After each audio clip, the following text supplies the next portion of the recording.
Je lis du livre de Daniel, chapitre 2, au verset 16, ce qui suit.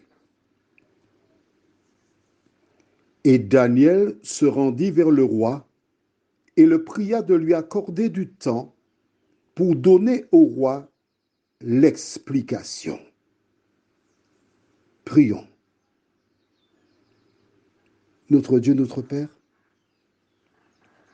ayant été informé de la situation, poussé par trois, Daniel fait une démarche auprès du roi.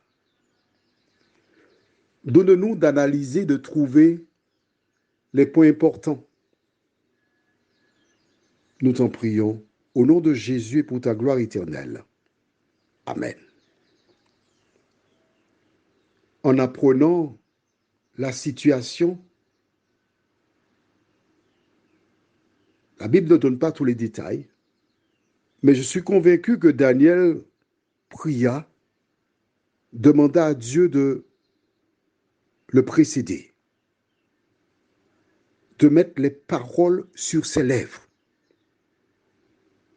de le diriger, de permettre que le roi accepte de le recevoir et l'écoute. Et c'est ainsi qu'il fit.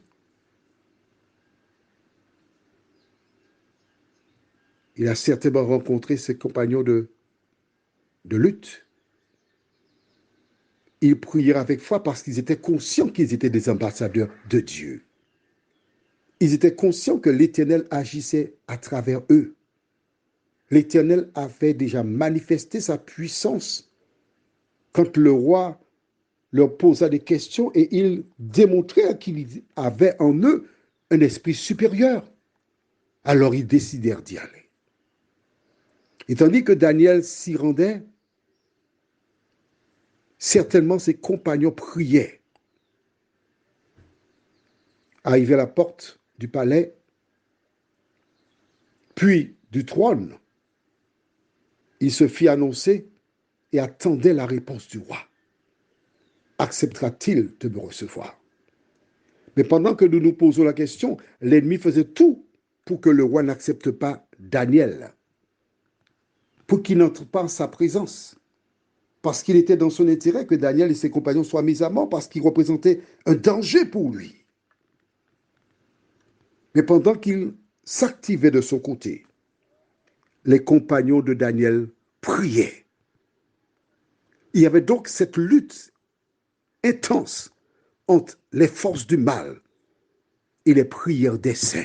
Qui remportera la victoire? On annonça au roi, roi, il y a Daniel. Daniel, c'est qui? Oui, l'hébreu que on t'avait présenté avec les trois autres. Mais si le chef des eunuques était venu te le présenter lui-même, il, il était meilleur que les autres. Ah, lui, d'accord, je vois. Il voudrait te voir. Mais comment? Il est encore vivant? N'ai-je pas ordonné que tous les sages soient mis à mort? Mais il souhaite te voir, roi. Celui qui tient le monde dans sa main visita le roi, qui accepta de recevoir Daniel. La Bible ne donne pas tous les détails. Mais le simple fait qu'elle nous dise